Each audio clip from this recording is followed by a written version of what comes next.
Les boîtes aux lettres se remplissent de dépliants publicitaires. On essaye de vous vendre tout et n'importe quoi.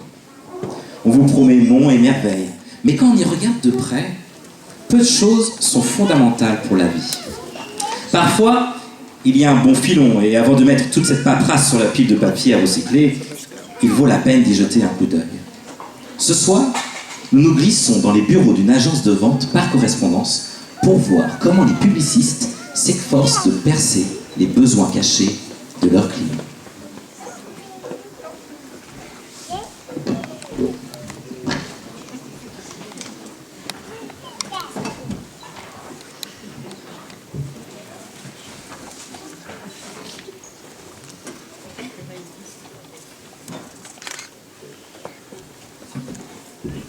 Où est Rebecca?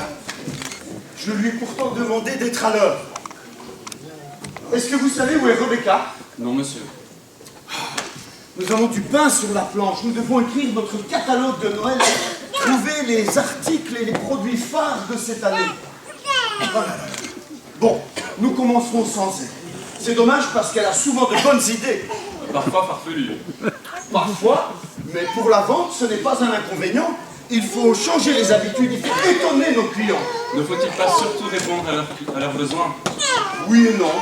Enfin bref, avec ou sans Rebecca, il nous faut aller de l'avant. Dans un premier temps, nous allons essayer de répertorier tous les articles qui tournent autour de la sécurité. Les produits qui tournent autour de la sécurité. Parce que je vous le rappelle, c'est le thème de notre catalogue cette année. Vous trouvez vraiment que ce thème est en rapport avec la période de Noël? Nous n'allons pas revenir là-dessus. C'est une décision qui a déjà été prise. De toute manière, que ce soit Noël ou pas Noël, les gens sont préoccupés par leur sécurité. Aujourd'hui, les gens ont peur. Ils vivent avec toutes sortes de craintes, continuellement. Vous n'exagérez pas un peu? Pas du tout. Le dernier article dans la revue Psychologie démontre clairement que les gens ont peur. Ils sont habités par toutes sortes de peurs.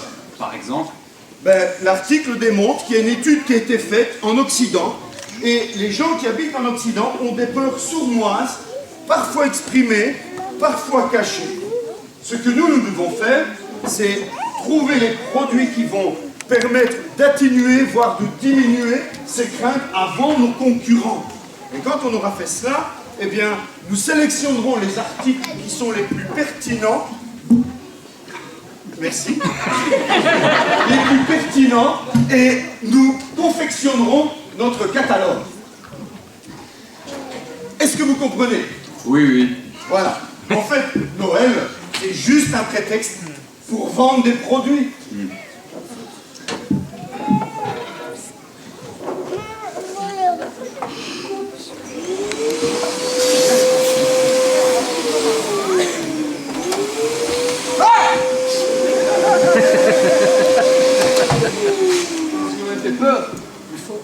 Est-ce que vous m'avez fait peur?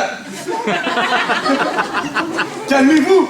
Personne ne vous veut du mal. Mais vous ne pouvez pas passer l'aspirateur maintenant. Cela nous empêche de travailler. On m'a demandé de nettoyer la pièce. Vous passerez l'aspirateur plus tard. Faites autre chose en attendant. Bien, monsieur. Vous voyez que les craintes, la peur, c'est un thème porteur. Il rendra notre catalogue attrayant. Et dans la lancée, nous vendrons mieux nos autres produits. Commençons notre liste. Les gens ont peur d'être agressés dans la rue. Parfaitement, c'est vrai ça. Faut dire qu'il y a tellement d'étrangers dans nos villes pour l'instant. Tous les étrangers ne sont pas dangereux. Je représente un danger pour vous. Ah non, Mamadou, c'est vrai, excusez-moi. Tous les étrangers ne sont pas un danger, j'avoue. Mais bon, peu importe, la question n'est pas là. Les gens ont peur d'être agressés. Donc, que pouvons-nous leur offrir pour enlever leurs craintes? Des cours de karaté. Comment vendez-vous ça par correspondance? Eh bien, un CD accompagné d'un manuel. Le CD pour les exercices, le manuel pour la théorie. C'est à portée de toutes les bourses. D'autres idées? Les sprays au poivre. Pardon? Ils sont petits et se glissent dans les poches et dans les sacs. Pour les femmes, c'est idéal. Et puis, on les vend sans CD et un mode d'emploi est fourni avec chaque bonbonne. C'est une bonne idée. Notez ça dans la liste. Merci. D'autres idées? Vous ne savez pas ce que j'ai trouvé? Ah, Rebecca! Est-ce que je ne vous avais pas demandé d'être ponctuelle? Je suis désolée du retard, mais j'ai trouvé quelque chose de génial. Qu'est-ce que c'est? Un casque. Ah! Ça me fait peur! J'espère que c'est en rapport avec notre recherche. Mais évidemment, c'est un casque qui... Non, c'est pas juste. Évidemment, bah oui, c'est un casque, que je disais. Contre quoi est-il censé nous protéger? Mais il n'est absolument pas fait pour protéger. Mais c'est un casque analytique. C'est quoi? Casque analytique, ça nous permet d'analyser la crainte profonde des gens. Ah, et ça fonctionne? C'est révolutionnaire. Quand un individu a peur, sa glande thyroïde est affectée et secrète un excédent de métatrogène 135 qui passe dans le sang. Cela donne des forces particulières, mais selon les dernières découvertes, il affecte aussi le cerveau. Et c'est bien ça le problème. Cet appareil permet non seulement de mesurer la teneur de ces métatrogènes, mais il crée un court-circuit temporaire, heureusement, dans une partie du cerveau. Bon, j'ai simplifié un peu pour que vous compreniez. Hein. Oui, parce que c'est déjà assez compliqué comme ça. Hein. Alors donc en conclusion, donc c'est un court-circuit, c'est ce que j'ai dit, mais qui paralyse que temporairement toute défense instinctive de révéler l'objet de nos craintes. Mais je ne vois pas, Rebecca, en quoi cela nous intéresse. Cet appareil touche à la sécurité. Oui, mais je ne vois pas quel individu voudra acheter un appareil qui va révéler ses craintes cachées. Mais cet appareil n'est pas à vendre, c'est pour nous, c'est pour que nous testions les gens et que nous puissions découvrir quelles sont leurs craintes. Génial. Et vous êtes sûr que ça marche? Service garanti. Pourquoi utiliser un appareil pour découvrir les craintes des gens? Avec un peu de sensibilité et de psychologie, on découvre beaucoup de choses. Mais oui, mais pas autant qu'avec mon appareil. Tout le monde sait que faire des additions et des soustractions, c'est très facile. 32 plus 32, ça fait... 64. Alors, mais la calculatrice permet d'effectuer des opérations bien plus complexes, tout comme mon appareil. Dans le domaine des craintes, c'est une sorte de calculatrice psychologique. Ce casque dévoile les craintes profondes de chacun, celles que les amis et les proches n'ont jamais perçues ou très vaguement. Il vous suffit de l'essayer pour être convaincu. Essayons. Je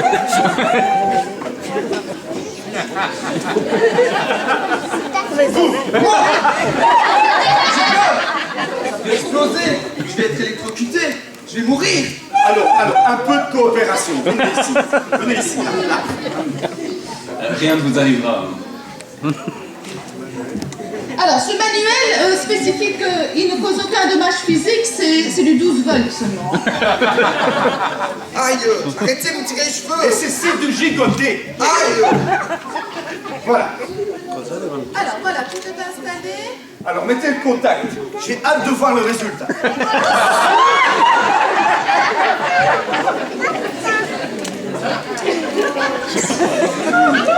Alors voilà, c'est terminé. Prenez, monsieur, mon collègue là, prenez note, Mamadou, de tout ce qu'il vous dira. Bien, monsieur. Quelle est votre plus grande crainte? Je crains un attentat terroriste. J'ai peur d'être victime d'une bombe, d'être pris en otage. Oui, c'est pas C'est sérieux. pas sérieux? J'ai peur, très peur, toujours, tous les jours. J'ai du mal à m'endormir.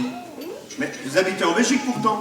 Pas en Irak, en Afghanistan, en Israël. Ni à New York, à Londres ou à Paris. J'ai peur, terriblement peur. Je vous l'avais dit, cet appareil révèle les craintes cachées des gens. Impressionnant. Je n'aurais jamais cru qu'il avait de telles angoisses. Cet appareil est remarquable. Oui, mais je ne vois pas vraiment comment nous allons pouvoir exploiter cette information parce que je ne connais personne en Belgique qui craint les attentats. Mais vous ne connaissez pas tout le monde et la plupart des gens ont des angoisses.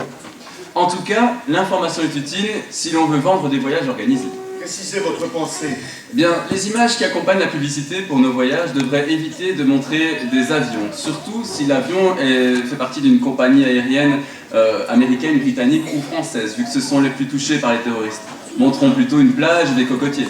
Mais s'il faut absolument montrer un avion, il faudrait prendre la compagnie suisse et rajouter un logo du style suisse, la compagnie de la neutralité, la compagnie aimée de tous. Cela rassurera tout le monde. Ouais, je ne suis pas encore vraiment convaincu de la valeur de ce casque, de cet appareil. Faisons un deuxième essai. Mamadou, Je ne mettez veux ce pas. casque. Je n'ai pas été engagé pour servir de copé. Ne discutez pas, rien ne vous arrivera. Il s'agit simplement de rendre un petit service à la société. Mettez ce casque. Mais je ne veux pas. Ne craignez rien. Ne craignez rien. Mettez le contact, Rebecca.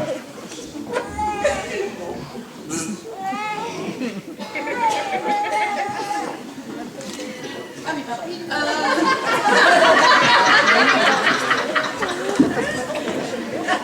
Mamadou, quelle est votre plus grande crainte? J'ai peur de rougir. Rougir?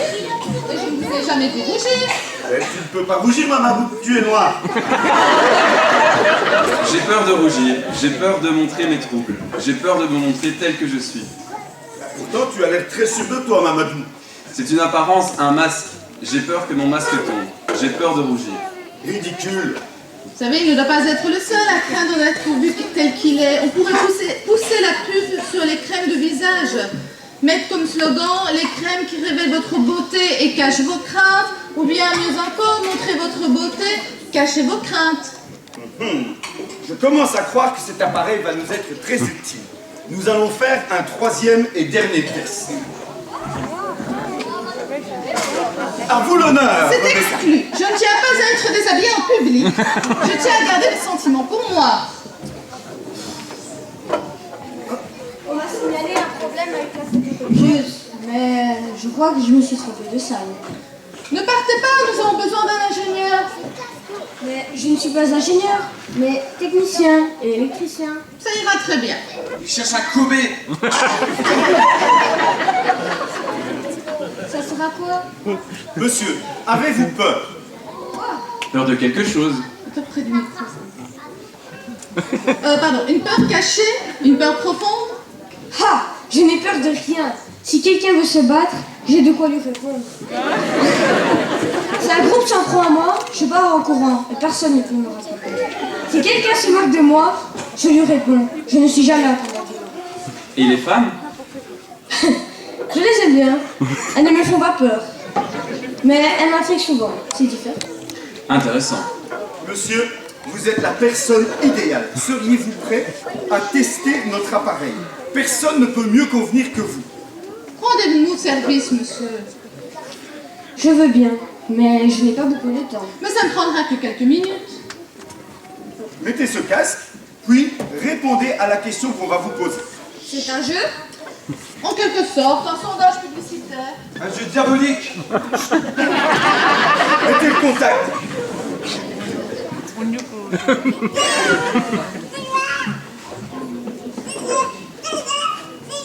Alors, monsieur, quelle est votre plus grande crainte? J'ai peur de mourir. Mais vous êtes jeune. Vous êtes malade? En parfaite santé. Pourquoi avoir peur de mourir? Vous avez toute la vie devant vous. C'est vous qui dites, personne ne sait combien d'années il va vivre. Vous avez peur de l'avenir? Peur de l'inconnu? Non, j'ai peur de mourir. Je vais mourir un jour. Demain, dans un mois, dans un an, dans 10 ans, dans 50 ans. J'ai peur de la mort. Vous avez peur de souffrir. Non, j'ai peur de mourir. Car je ne suis pas en paix avec Dieu. Ah, parce que vous croyez en Dieu. Je ne sais pas, mais si Dieu existe, je ne suis pas en paix avec lui. C'est pourquoi j'ai peur de mourir. C'est compliqué tout ça. Et les craintes sont toujours complexes. Est-ce qu'on ne vous a jamais enseigné que Dieu n'existe pas? Oui, bien sûr. Mais... mais ce ne sont que des paroles d'hommes. J'ai peur de mourir. Oui, on a compris, vous avez peur de mourir. Mais pourquoi avoir peur de mourir? Dieu est bon. Vous êtes honnête, ça se voit au premier coup d'œil. Dieu prendra soin de vous. Qui est assez bon pour Dieu? Vous vous faites du souci pour rien, monsieur. Ce n'est pas avec de telles paroles que vous enlèverez mes craintes. Bon, peut-être, mais c'est tout ce que je peux faire pour vous. D'ailleurs, finalement, votre cas n'est pas très intéressant pour notre catalogue. Je ne vois pas ce qu'on peut vendre pour enlever la crainte de Dieu. En dehors de livres qui essayent de convaincre, qui défendent l'athéisme, mais apparemment qui n'ont pas eu beaucoup d'effet sur vous. Je ne vois rien d'autre. Monsieur, je crois que j'ai trouvé un produit. Qui enlève la crainte de Dieu? Exact. Et il est même en rapport avec Noël. Et est-ce qu'on peut le vendre? Ce n'est pas interdit, mais nos concurrents ne le proposent pas. De quoi s'agit-il? Bien, j'ai fait une recherche sur internet, j'ai tapé les mots crainte de la mort, paix avec Dieu et Noël. Et alors? Eh bien, j'ai trouvé plusieurs articles qui me renvoient à Jésus ou à l'évangile du Christ. Qui renvoie à Jésus-Christ? Celui qui est né à Noël? Le petit bébé, Jésus, il a eu peur de la mort? J'ai toujours cru qu'il était très courageux, moi. C'est l'homme le plus courageux qui ait jamais existé. Il a accepté de mourir sur la croix pour nous sauver de nos péchés. Mais les articles recensés par l'ordinateur ne disent-ils pas que Jésus a eu peur de la mort? Non, ils disent que Jésus enlève la peur de la mort. Puisqu'il est mort à notre place, nous n'avons plus à avoir peur de la mort.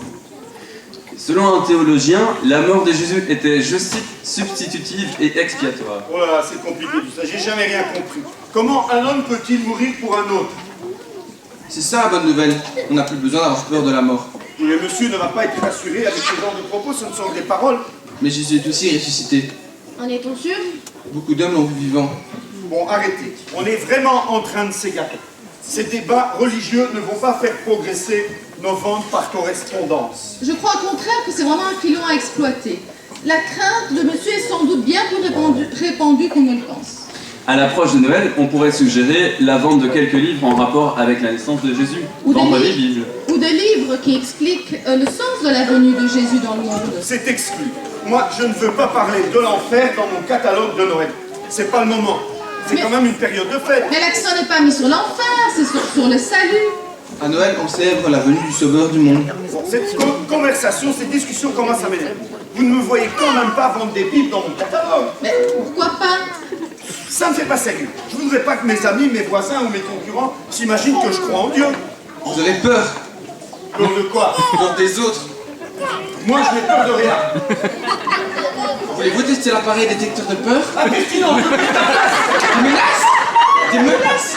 Ça montre là que je ne suis pas loin de la vérité. Vous avez peur du qu'en dira-t-on. Vous avez peur de l'opinion des autres. Assez. Vous avez juste peur des hommes que de Dieu. Je ne vous en prie pas. Bon, la séance est levée, nous reprendrons demain.